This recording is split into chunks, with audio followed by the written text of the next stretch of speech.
Howdy, folks. Welcome to the 8:30 Live and YouTube. Okay, it's the 8:30 Live. You all know the deal. But, it looks like New York's sort of reopening. We're basically in phase 3 now, and everywhere except for New York City is allowed to have indoor dining. So that's basically back to normal. I said everywhere except for New York City, and that's true. And the governor has said that it might be an indefinite amount of time until New York City is allowed to have indoor dining. But basically, the most hazardous things are now on the table everywhere except for NYC, which means that as quarantine draws to a close, maybe the quarantine videos will draw to a close too. Everybody's outside. It's beautiful. It's 8:30 and it's light outside. I'm getting a lot of people saying my name here. Actually, just one person. But hello, everybody. So one of two things is going to happen. I'm either going to stop doing these or I'll probably just push it later because people tend to tune in when it gets dark out. And now it's just so beautiful and bright out. Honestly, I could stand to go outside as well. It's gorgeous. So whatever we'll do tonight. I'm heavily considering going to like a 9 o'clock thing. But whatever. Let's just do the news now. Then I might actually go for a walk before beans. Really depends how much time we do this. Dorian Key. In governance, is it better to be feared or loved? Great question. I believe Machiavelli answers that pretty well. When I was young, I assumed it was better to be loved, of course. Then I read The Prince, and Machiavelli does make a very strong and compelling case for why it's better to be feared than loved. Tell us, say my name. I don't know what that means, Mike. Perhaps you can elaborate. But to briefly encapsulate what Machiavelli means by it's better to be feared than loved is simply you don't control the emotion of love in other people. You do control the emotion of fear in other people. So it's more reliable to be feared than love, and therefore it's safer to be feared than love. And therefore, as a tool of governance, it's better to be feared than loved. And you can just see with how democracy works, how capricious voters are. Ultimately, even though people don't necessarily fear their leaders, fear is probably the motivating or driving factor of voter participation and the thing that keeps people in line. Not so much love of politicians, but fear of outcomes and alternatives to the politician that they happen to support. Who's on the Supreme Court? What policies get passed? Whether we go to war and with whom, et cetera, et cetera, et cetera. And ultimately, love is fickle, right? People loved Barack Obama and then they didn't. It's very easy to lose love. It's very hard to lose fear if you're doing a good job maintaining all of the scary things. Will you take requests for background music? The answer to that is no, because YouTube and Facebook don't like it when you use other people's music without permission, so they just shut down your video. So I can't. I used to have a music segment of the show. Dorian Key, is it better to be feared than loved? Then if it's better to be feared than loved, then Xi and Putin are killing it. Why do you oppose them? Because I don't want to live in a world where I fear my leaders. I'd much rather love my leaders. And ultimately, Machiavelli was writing for the situation of a monarch or of a prince, so to speak, the titular prince. And that person doesn't have to be elected, and that person doesn't exist within a democracy. So for holding power and for being the person who holds power, maybe it is better to be feared, but it's not a better system of governance. I should play elevator music. Well, still, somebody has to write that elevator music, and then they've got AI that just listens for music and then pairs it up, like Shazam-ish, I guess. And then it just tells you. I used to get these messages all the time. We're muting part of your video because it had music in it. It's like somebody else's music in it. And I just, it just didn't work out. Michael Kaplan, I very much fear Trump, and that's why he will not get my vote. Yeah, it doesn't work. The question of whether it's better to be feared than loved in a democracy is quite different from whether it's better to be feared than loved as a dictator or a sovereign who cannot be removed from office. The point being that if you can't be removed from office, if there's no legitimate way of removing an individual from power, then the only thing that could inspire them, that could remove them from power, I should say, would be a revolution. And people are less likely to revolt if they're worried you'll kill them for it. If you're basing your legitimacy on people loving you, it's easy to lose that legitimacy. If you're quelling dissent by having people fear you, then it's an easier state to maintain. Simon Sachs says, hi, Ben. I say, hi, Simon. In any event, let's talk about some things that happened. Yesterday, as mentioned, the city council and mayor reached a budget agreement that cut $1 billion from the police. But today, it came out that everybody's furious about this. Why is that the case? Well, as you may recall, there were two components of this cut to the police budget. The first, or one half of it, I should say, well, really a bit more than a half, but one large component of it was, oh, hey, Sammy, what's going on, man? He's crying. He's sad because the budget sucks so bad. We're going to talk about why the budget sucks so hard and why people should really care and what we can do about this. But ultimately, there were two components of this cut to the NYPD budget. The first was the capital budget, which saw about $150 million in cuts. But capital budgets are weird, right? They're amortized over time, they're spaced out, and they're somewhat fungible. You can sort of move money around, and really the cut of $150 million from next year's police capital budget could be meaningful or it could not be. It really all depends on how the city does procurement. But that's not where most of the concern is, or most of the dissatisfaction is. Most of the dissatisfaction is in the operating budget. Now, the operating budget saw a cut of about $430 million. And it's meant to be the part of the budget that's used to employ police officers and employ officers to perform the tasks of security.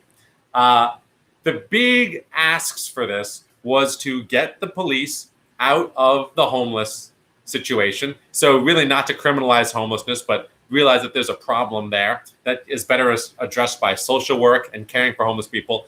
Get the police out of schools and overall cut down, militant policing. What ended up happening was the $430 million of cuts came in, I guess, three chunks. One, they did get the NYPD out of homeless care or homeless intervention.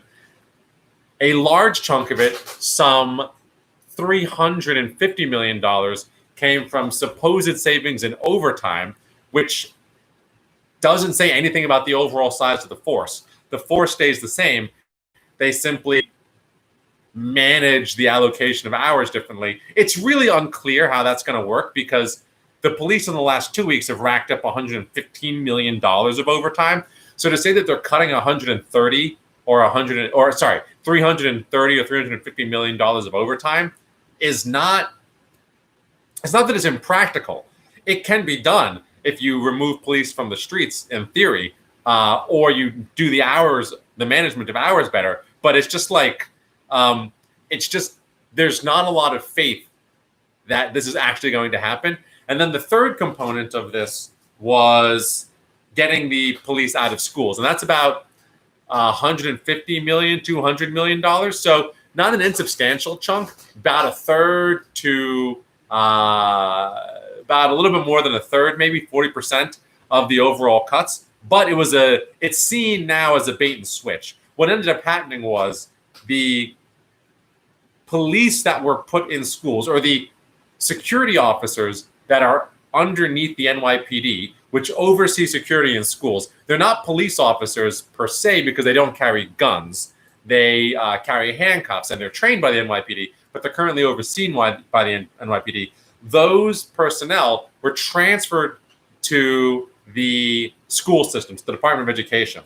So now, the argument is, well, those people are just no longer under the NYPD budget to the tune of about $200 million, but they've been shifted. The burden has been shifted to the Department of Education, and the money then that was diverted from NYPD goes to the Department of Education to pay for these NYPD trained, but now DOE controlled security officers.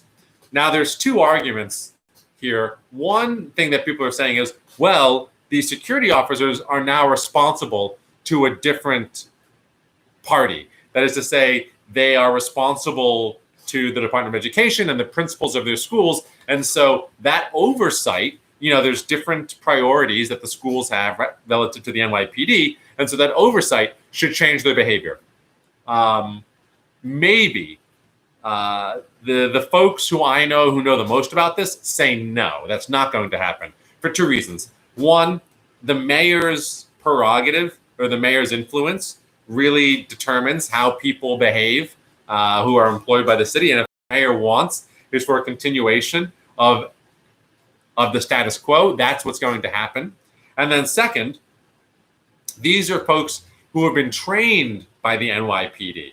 So if their training kicks in or all of the things that they've learned have been passed down to them by the NYPD, it's unlikely that they're going to, even if they wanted to, even if the incentive structure were different, it's unlikely that they're going to have different modes of operation simply because they don't have another way to behave than what they're currently doing.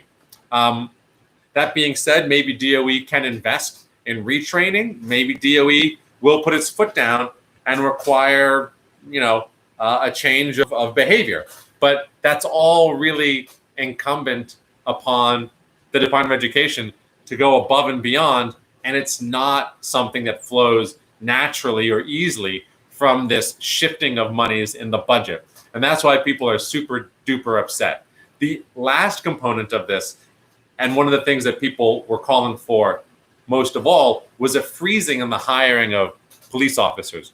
Really what folks wanted to see was a simple reduction in the size of the police force and the amount of policing, and a shifting of security or safety from violent enforcement of the law to social workers and outreach professionals, mental health folks, what have you. That is very clearly not happening. There is about 40 million to 80 million being saved, depending on how you count. We'll get to that in a second, being saved from the delaying of the next class of cadets. So folks go through cadet training to become police officers. And this happens on a recurring basis to stem the reduction of the police force size as people retire. An incoming batch of cadets moves into service in the NYPD. The next batch of cadets will not be entering the police force, and that will allow for some attrition of the officer corps. We're seeing that like some 270 something officers are saying they're retiring because of the protests. I say, great, that's fine. Then there's the natural rate of attrition. And then if you're not filling those ranks, you're going to see some decrease in the number of officers. And it's going to save the police department. By save, I mean reduce the budget of the police department by some 40 to 80 million. And the difference is whether or not you count only the wages to first-year officers, which would amount of this class to about 40 million, or whether you're going to actually include all of the benefits and pension and healthcare that they would accrue by being employed, and that would amount to about double their actual salary or their annual salary. And so, how you want to count these numbers is honestly, there's a lot of wiggle room there, right? You can get about twice the amount of NYPD budget reduction simply by counting benefits as opposed to simply accounting for these operating expenses. But those fringe benefits, those are part of the budget of the NYPD, and they take up a lot of cash. The vast majority of the NYPD's budget, just overall, is made up in personnel. So this is why folks are upset. We did not get a hiring freeze commitment. It's unclear what's going to happen with schools, but it doesn't look like a real change from the status quo. And most of the operating budget cuts come in the form of overtime, not in any changes to the institutional structure or nature of policing. So that's the big problem folks have. And ultimately, this is the budget now. You know, it passed.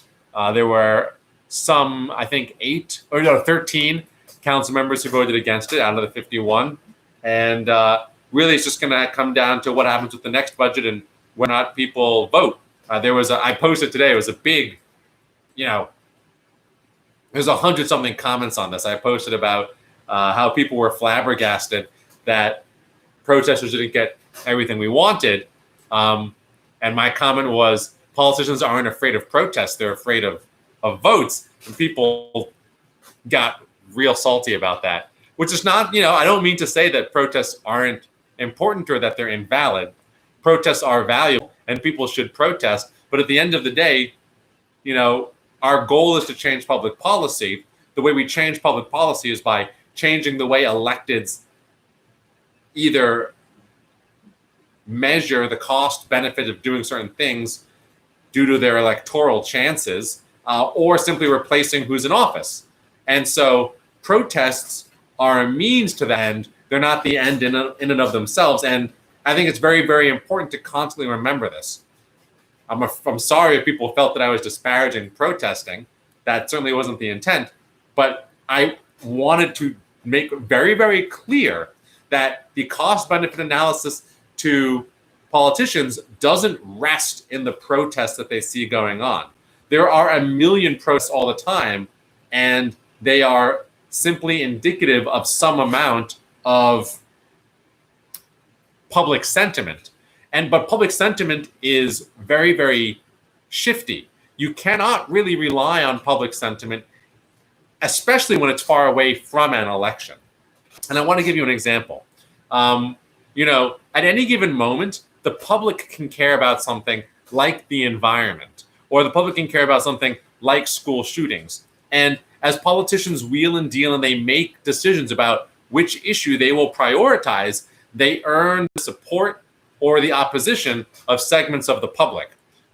But at any given moment, what the public cares about can shift overnight. For example, there were politicians who were doing great things on the environment, and suddenly they're asked to change all their priorities to be about Black Lives Matter, the prison industrial complex, and racist policing and police brutality.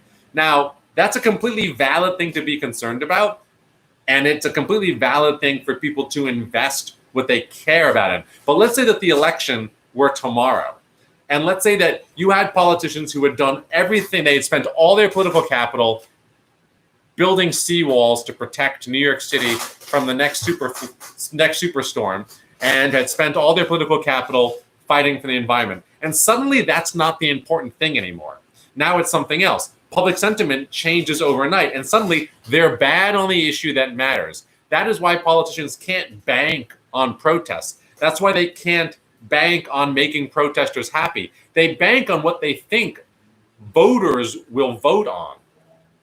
And at the end of the day, it's whether or not you will vote on that issue. So there's a lot of protesting going on right now, but nobody knows if when people enter that ballot booth in a year's time, that's going to be the thing that they care about. So politicians keep their powder dry. They outlast the electorate. They outlast political involvement. And the only way to really get the thing to do to get this done is to not stop protesting, to show that this issue has staying power. That's basically, well, I could go into hydrofracking. I won't. But to show that something has staying power is the most important thing. Because right now, politicians are still testing the waters. They're still feeling out this issue. Yeah, there's anger now, but where did the Women's March go over 3 years, right? Now, I think we can safely say that there's anger at Trump that has only continued to accumulate and snowball. But, the Women's March, that issue had a rise and a plateau and now a decline. Now it's taken a back seat to another issue. The same thing happened with the environment. The same thing happened with school shootings. And that is why protests are not the thing that's going to drive policy change, because it's risky, unless it's the thing proximate to an election, to go out on a limb for a single issue, not knowing whether that issue is going to have relevance in people's minds when you are actually up for election. And that is why voting is so important, and why voting is ultimately the proximate cause. And you get the chance to vote for people who are good on a particular issue, and to replace them with people who are open about a particular issue. Now, the purpose of protesting, as far as I'm concerned, or the truest value of protesting, is to make very clear what you're voting on in that ballot box, because that is a secret ballot, and it is very difficult for politicians to extract a signal on what issues are important from anonymous voting. It's just like, well, people care about a lot of things, so I have to try and figure out what it is that they cared about, and prioritize those things. The value of protesting is to send that signal. But politicians also know who's voting. They know where people are voting. It's all public information. They know down to the apartment number. Well, not to the apartment. They know down to the building number where people are voting. And if they see that the vote tallies are rising in areas that cared about a particular issue, then they will believe that that issue is more important, and they will change their behavior accordingly. But if you aren't voting, they see that as well. So 1 million people in the streets is only meaningful if then the voting population goes up. Because if they see the same people voting over and over again, and they feel like they're solid on the issues that matter to those people, they don't need to change their behavior. In fact, they are incentivized not to change their behavior, because the people who continue to elect them continue to have the access to them because they are a proven constituency. And it is against the interest of the politicians to do anything that might even rock the boat with their core constituency. So that is why voting is just such a critical component of this. And people shouldn't be so surprised when protesting doesn't get the job done, because protesting is an important but small part of bringing around full policy change. The last thing I always like to bring up in a discussion like this is the Voting Rights Act. The entire civil rights movement culminated in the Voting Rights Act. Okay? Why? Why did the civil rights movement basically stop after the VRA? Because the entire thesis on which the Civil Rights Act was predicated was that voting is the path towards freedom and fairness.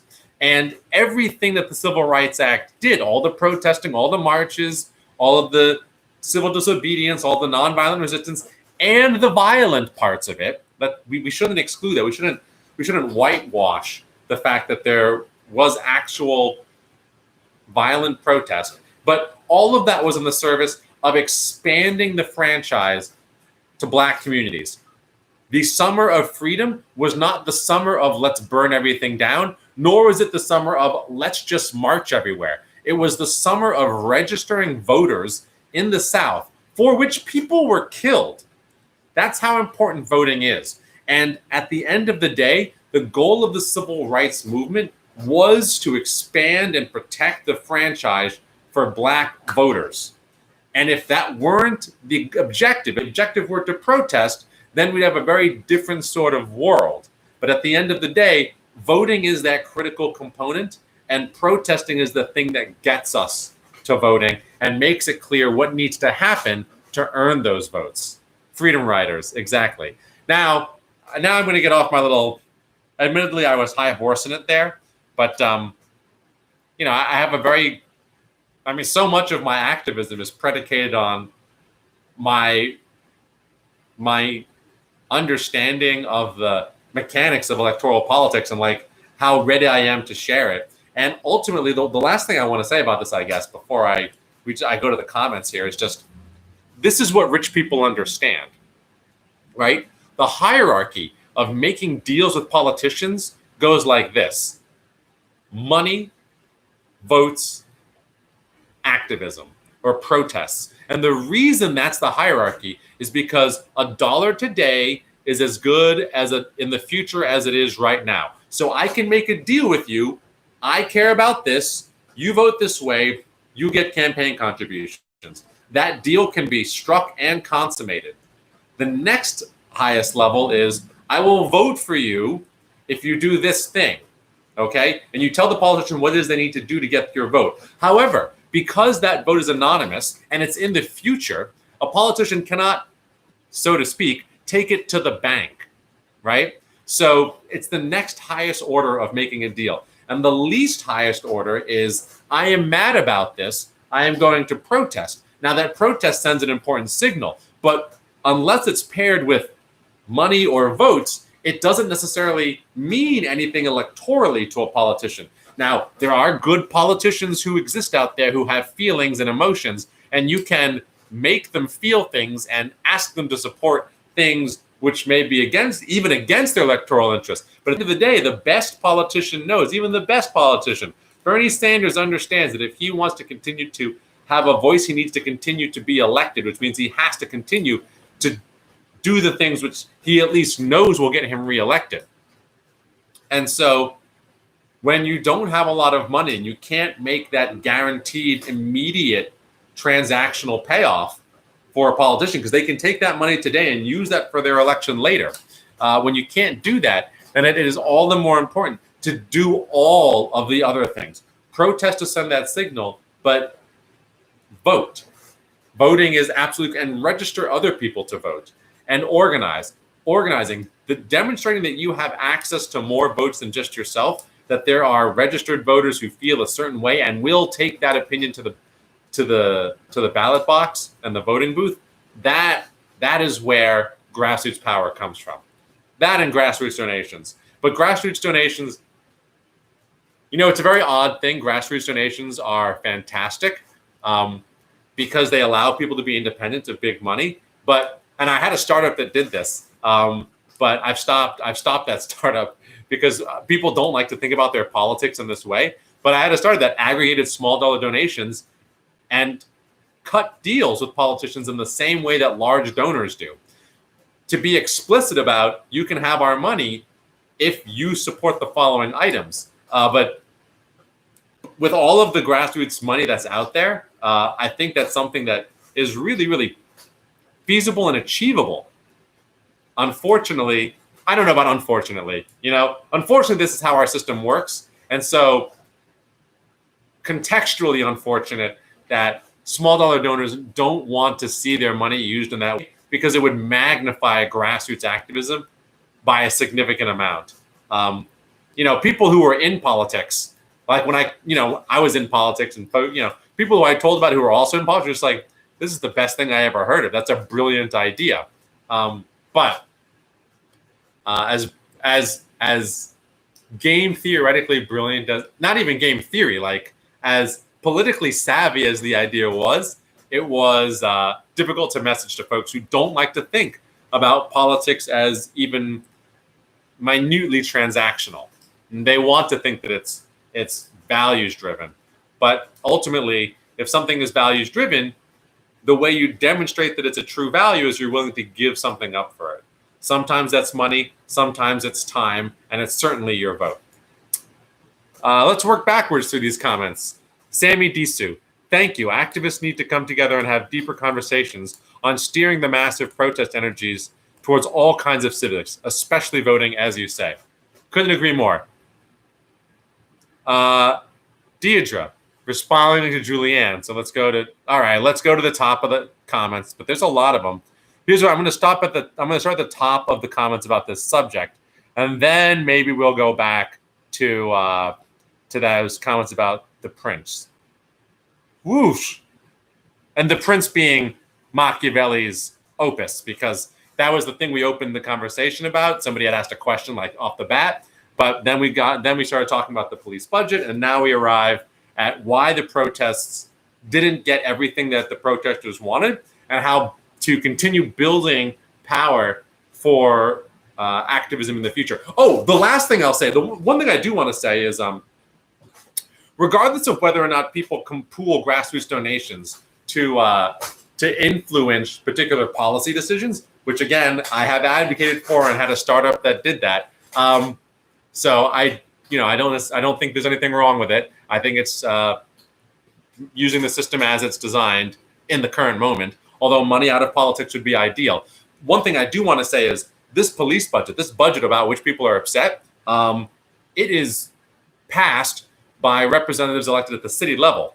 The next city elections are in 2021, as folks might know, but what folks may or may not know is that donations made by New York City residents to candidates are matched 8-1. So a donation of $10 is $80. A donation of $100, $800. That's not chump change. That's very meaningful in a city council race. So one of the things I always say in Organizing 101, which is this workshop I teach about organizing, is when you're making donations, do not just give money to candidates. Do not just give money to candidates like online. Particularly if you live in New York and we're talking about New York City council races, your dollar goes so far. It's so valued to council candidates that you can demand an audience with them, just as large donors do. The same way that mega donors who represent millions of dollars get the presidential and Senate candidates to come and vie for their money in person. Before the coronavirus hit, you could get into a low dollar city council fundraiser and have direct access to a city council member, shake their hand and say, where do you stand on this issue?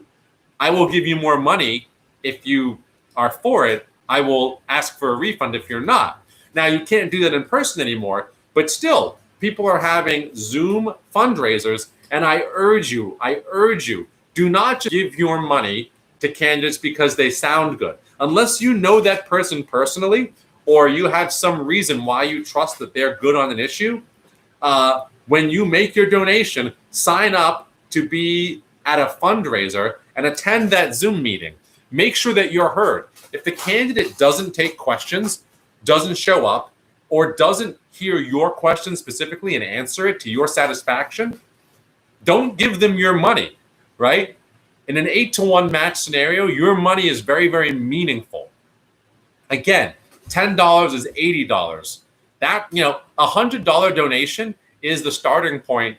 I mean, it's messed up, but it is the starting point for, quote, grassroots fundraising for presidential candidates. Anything under $250 is considered a small dollar donation. And oftentimes, the price for going to meet a candidate for U.S. Senate even, or Congress, is $100.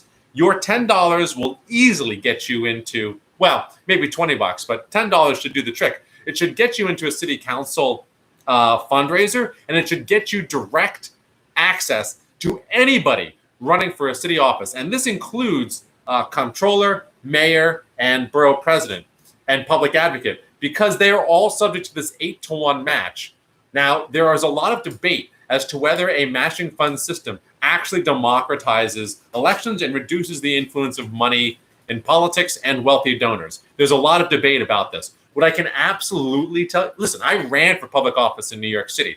I was subject to the 8-1 match. I promise you that I was out there scrounging for those $25 donations, those $100 donations. I was running for citywide office. So the max matchable contribution was $250. So, I was out there looking for everything $250 and down. I had the most donors. I had the highest percentage of small dollar donations of any candidate who hit the matching funds, right? I hit matching funds and 96% of my money came from small donations. I only had 4 donors who gave me over $250. That means you will listen and talk to a lot of people, and what they say matters because their money goes so much farther. So I urge you, if you care about this budget, if you care about defunding the police, if you care about police brutality, even if what you care about is just that the city, do something about to bail out renters, take $25 and meet the candidates for your city council race and make sure that they are aligned with you. And if they are not aligned with you, make sure that they know it and that they're not going to get any more of your money, and that you're going to support somebody else with your donations, and that you know other people in the neighborhood who will do the same. Because in order to get matching funds off the bat, you need a certain number of people in the district to give you money. So yes, anybody in New York City can donate to any candidate for a city office, and it will get matched. But if you're running for city council or borough president, you need a minimum number of people from that district to give you money first. And so if you know 5 people who are registered voters in that, not even voters, residents who can give money, and that's anybody who's a permanent resident, right? Green card holders count. You don't have to be a registered voter even, or a registered Democrat to have your money matched. If you are eligible to give money and a resident of New York City, and you happen to know 5 people like that or 10 people like that, that means a lot to a city council candidate, okay? Not only does it represent, let's see, you need 75 maybe, so not only does it represent like a tenth of the number of people that they need to reach matching funds, but it also represents potentially, 175 times 10 times 8, whatever. It represents like almost $100,000 in matching funds money. No, 100,000? No, it represents almost 1,000, like $10,000. It represents almost like $10,000. And city council races, you're capped. If you participate in matching funds, you're capped in how much money you can spend, and it's like $180,000 or something. And so it represents, a sizable percentage of the amount of money that they can spend overall in their race. So please don't sleep on the power of your contributions in a city council race. Get your friends together who live in that district. Move as a group from fundraiser to fundraiser, making it clear to candidates that they had better support what you want. Otherwise, they're not getting your money. If you go to a campaign and say, I've got 10 people ready to give $50 or $20, they will have a Zoom house party with you. Okay? So understand that even the Moneyball game of this is accessible to people in New York City because of the matching fund system. And the question of whether or not matching funds reduces the influence of big money in politics has so much to do with how savvy the small donors are in using their small dollars to equal big dollars. Now, there's other reasons that big dollars are meaningful, like super PACs and unmatched funds, particularly in big races for like mayor and citywide. But this is just such an important concept to master. And like I talk about it all the time. I do the organizing 101s. I'm going to be doing one later this summer, I think. Somebody asked me to participate in something, so we'll see if that happens. But these are just such important concepts, and we should be not exploring, because they're explored, they're known. We should be utilizing every tool in our toolkit, which means protesting, yes, but also using donations and organizing our donations, right? And not giving money to people who have not proven themselves, and moving as groups, because groups are more powerful than individuals, and voting. Okay. Let's go see if there's any questions on that, because I want to make sure that the campaign finance aspect of this is sussed out. So there we go. Okay, doesn't look like it. So we're going to start at the top with these comments, the top of the organizing part. We'll get on to the we'll go back to the top for the political philosophy stuff on Machiavelli and all this, and how the political philosophy stuff works after we get through this money, and not just money, but this organizing component. This component about like, well, if the protest didn't do it, what will? These are some serious. Oh, and there's one other thing that I'll mention, which I brought up on somebody else's post today. There's a lot of these members of the city council who are term limited out. So what do they care about what voters want insofar as the budget? They're term limited out. and they have another budget to pass in 2021. So how do you get changes to funding of the NYPD? How do you get any things done when people don't have to care? And there's some answers to this, and I want to just posit one. Focus on politicians who are running for re-election and politicians who are moving up the food chain, who are running for a higher office, particularly those running for a higher office. Now, this might sound obvious, like obviously if you can't target the people who aren't running again, target the people who are running again. But I want to convey the logic of some of this, and like it will help people maybe prioritize who they go after. And look for those people who are trying to move up the food chain. They're moving from city council to borough president. They're moving from city council to mayor, or they're going to run for speaker, or they're running for re-election, and they want to be chair of another committee or a more powerful committee. Why? Because in order to achieve all of these higher order objectives, they need to have the support of their colleagues, which means that they've garnered political capital and favors. It's the favors that are so consequential, particularly from anybody looking to be speaker, because the speaker ultimately doles out the committees, and the committees are how people get power and even how they get more money, right? They get paid more to be a committee chair, blah, blah, blah. Okay, so by putting pressure on those individuals who are looking to move up, you can get from them commitments to use their capital and call in their favors for this matter or for the thing which you care about. And that allows them to influence people who aren't running for re-election, to build those coalitions. Because while people who aren't running for re-election legitimately might not care so much about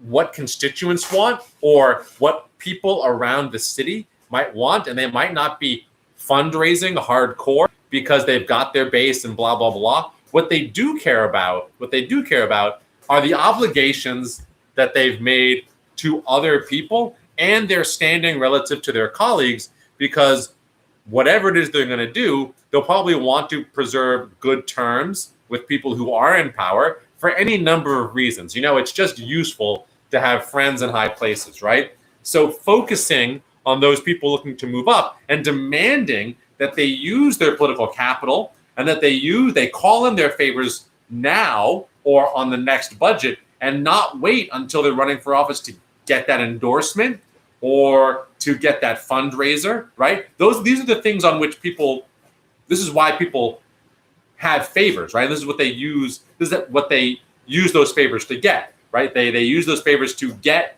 better positioning on a committee. They use those favors to get their pet project passed. They use those favors to have a popular politician hold a fundraiser for them and bring in that politician's set of donors to their campaign. Using your leverage over these politicians to have them call in those favors for something else, that is how you get things done. It's basically requiring all of these people to behave as whips for the issue that you care about. Okay. All right, comments.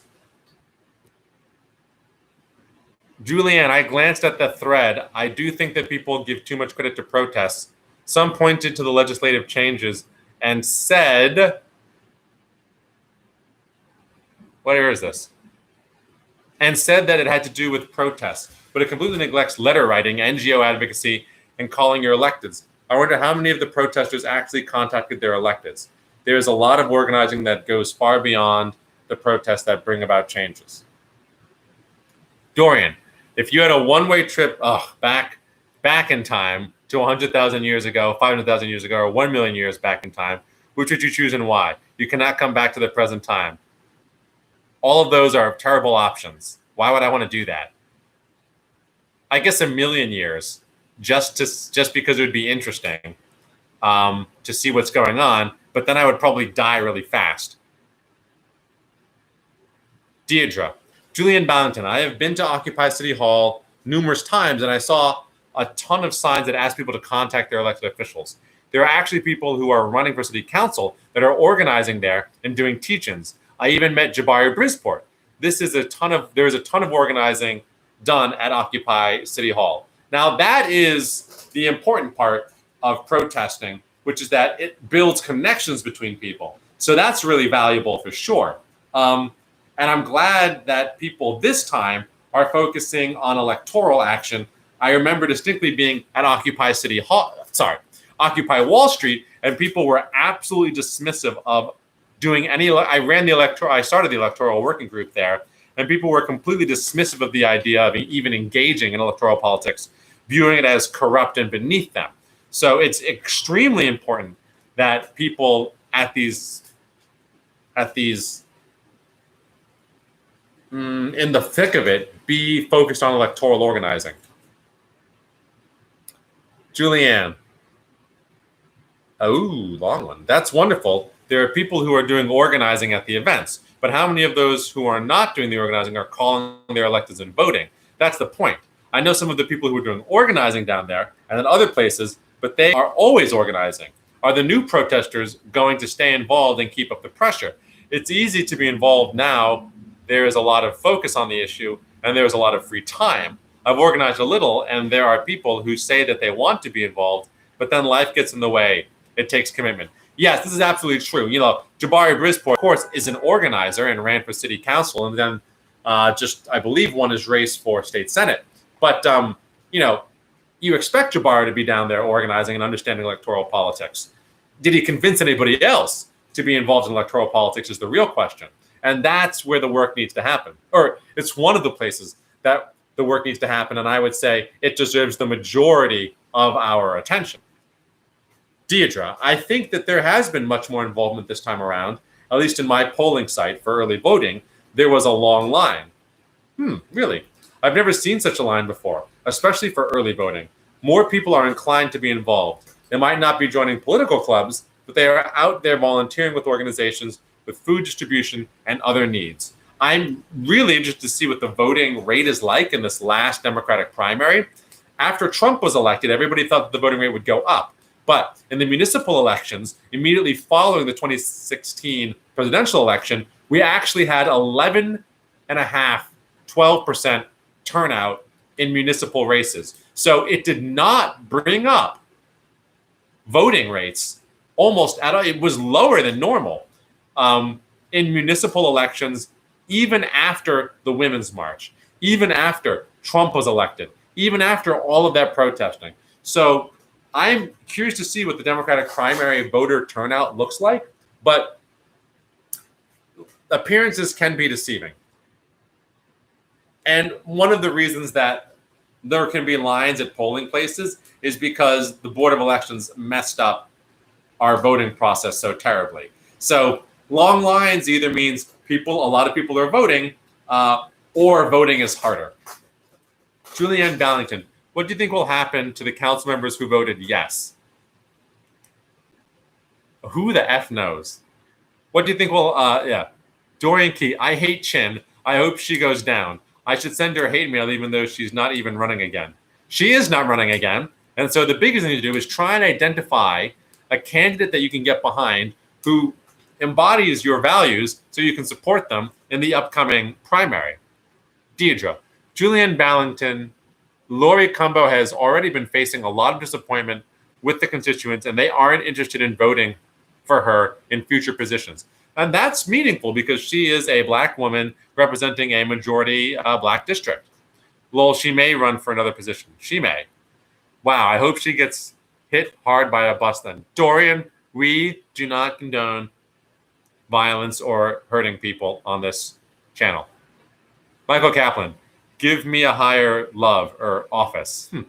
Dorian, I will only vote for politicians who are philosopher kings. I've quizzed them on Plato and the forms. Jeez Louise. Which city council members are philosopher kings or philosopher princes? Brad Lander probably is the closest, I'd say, to that. Yeah, I'd say he's probably the closest. Okay, now we can do the beginning comments and get into that political philosophy stuff, unless people want to hear about. This is big actually, just so that folks know. The $600 a month on top of the unemployment insurance, the unemployment insurance compensation, whatever. Okay. For the last several months, the federal government has been adding $600 to everybody's state unemployment insurance check. That is set to expire at the end of this month, and the Republicans do not want to renew it. Donald Trump wants to send everybody another stimulus check, so maybe there'll be some appetite for expanding the unemployment compensation. It's just on the tip of my tongue what it's called.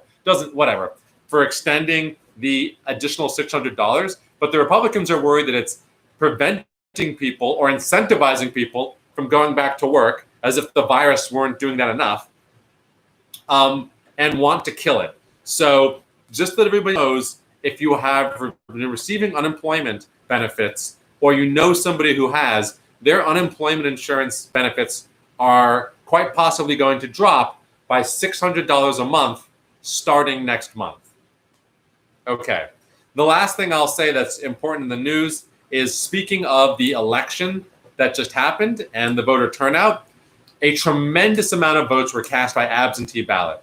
In fact, in Congressional District 12, which was Maloney versus Patel, the number of absentee ballots is significantly larger than the number of in-person ballots. So the entire election will be decided by these absentee ballots. Now, Staten Island will begin counting their absentee ballots on July 6th, and the rest of New York will begin counting on July 8th, and this is likely to take 2 or 3 weeks. So we will not really have outcomes for our elections, which were just held last Tuesday, for some time. So just to keep that in mind, folks. All right, let's deal with these questions, or these comments. No more Bolton. So we're not going to read Bolton's book. Okay. Oh, wait, no, wait. Okay. Michael Kaplan. Machiavelli was only talking about monarchies in The Prince. He wrote another book for democracies. And we were talking about whether it's better to be feared than loved. Wasn't Florence a republic? It wasn't ruled by a prince.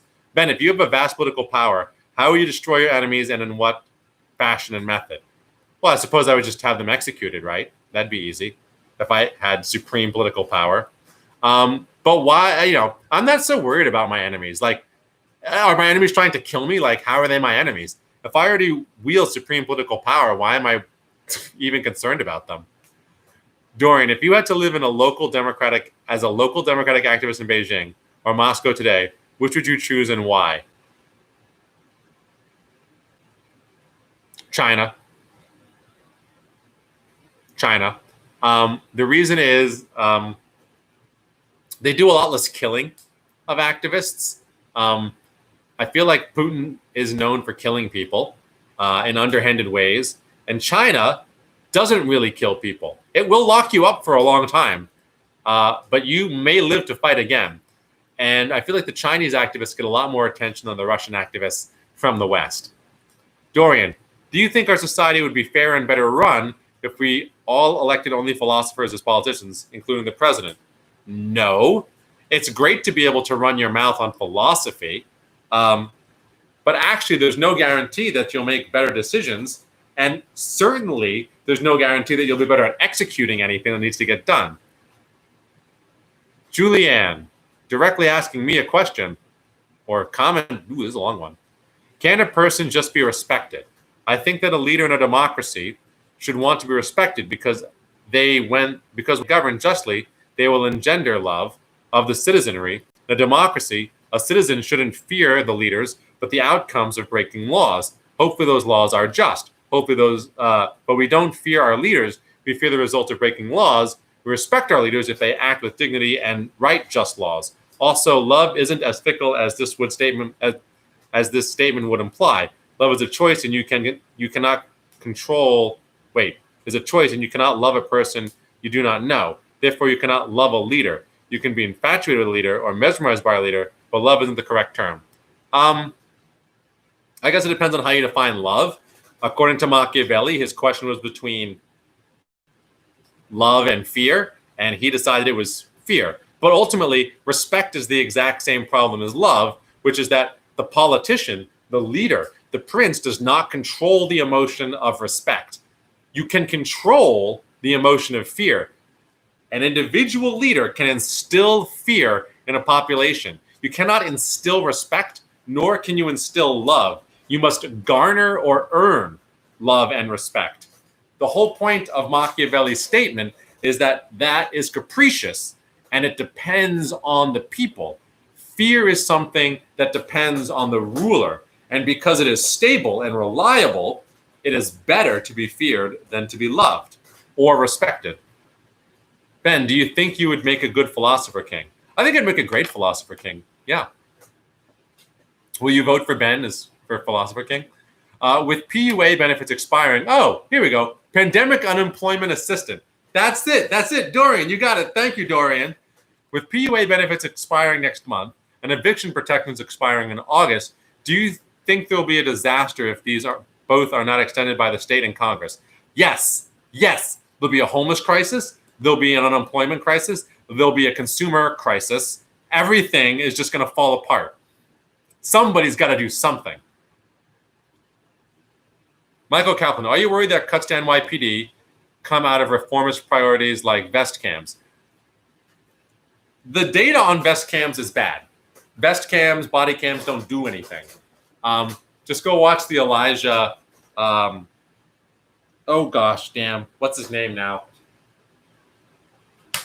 The young man who played the violin.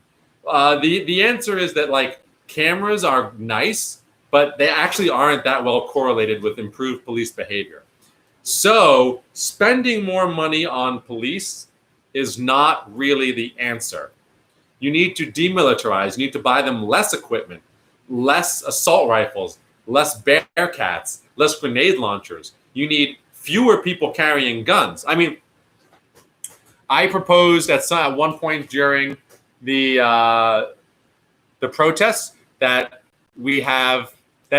police officers be required to have a master's degree in social work or an equivalent certification to carry a gun, and to be in leadership. And one of the things that's been said is that certifications and the like in education cost more money. And so anything that costs more money is in the wrong direction towards police reform. But I disagree. Guns are expensive, and the fewer police officers you have carrying guns, the better off you are, in my opinion. And the improvement, the training of the force has nothing to say about how large that force is.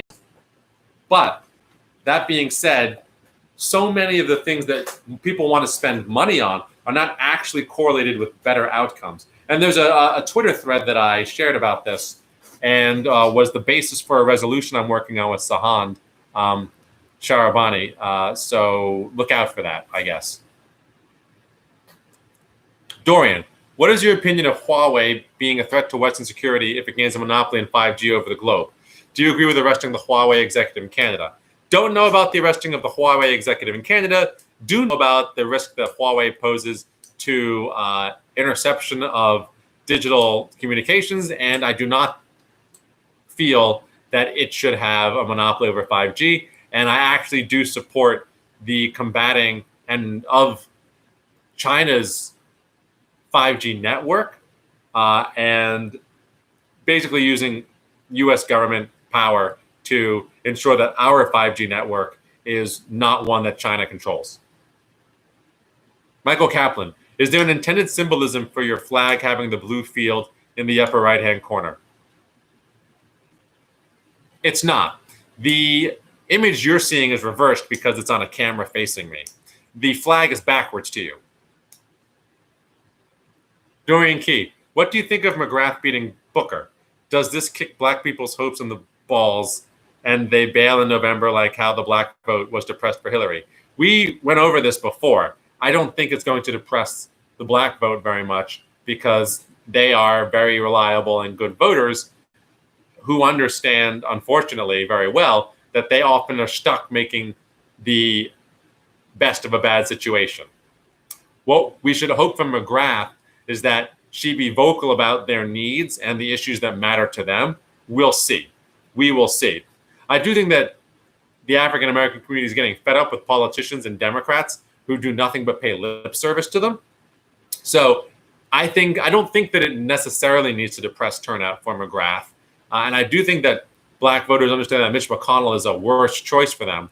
I just hope that McGrath respects their vote enough to give them a reason to turn out.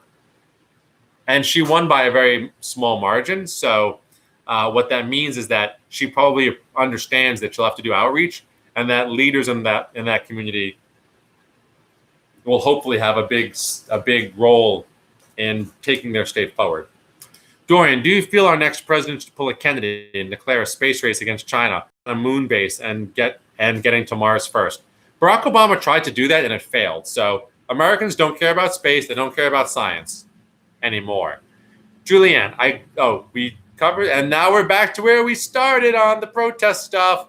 Great. So now I'll shoot all the way down to the bottom and catch up where we left off. Wait, hey, you condone killing kings and monarchs. I do, if they won't abdicate power. Oh, because you're because you're saying like hitting Lori Cumbo with a bus. It's different, pal. I think it's quite different. And here's the difference, in fact. We cannot elect Lori Cumbo to another office because she is bad. We cannot unelect a bad monarch, which is why if they refuse to go, sometimes they need to be killed because the people do not have the capacity to exercise control over their own future. But in elections, if Lori Cumbo wins an election, that falls to the people. Michael Kaplan, taken literally, none of them are any form of monarch. True. A monarch of the mind, Michael. I am a monarch of my mind. Elijah McClain. Thank you, Deidre. Thank you. I can always count on the well-informed viewers of the program to help me out. Dorian Key, Ben, 5 friends and I are going to start a Civ 6 multiplayer campaign starting Sunday nights. You want to get on it so I can crush you utterly as the Babylonians? Yes, I do. I do want to get in on that. That means I have to get my computer up and running. I'll let you know. Thank you for the invitation. And now we have been at this. That was a super fast hour. I really enjoyed that, folks. And we had pretty good viewership throughout, I have to say. So I was going to stop doing these lives, but people apparently, it all depends. It all depends. But I do think peak time was like at 9. So we're probably going to end up moving these things back to like 8:45 start or 9 p.m. start. Anyway, I'll let you all know. But until then, I'll see you all tomorrow at 8:30. Sorry, not doing any reading. It's late. It's been an hour. I'm hungry. Tomorrow, 8:30.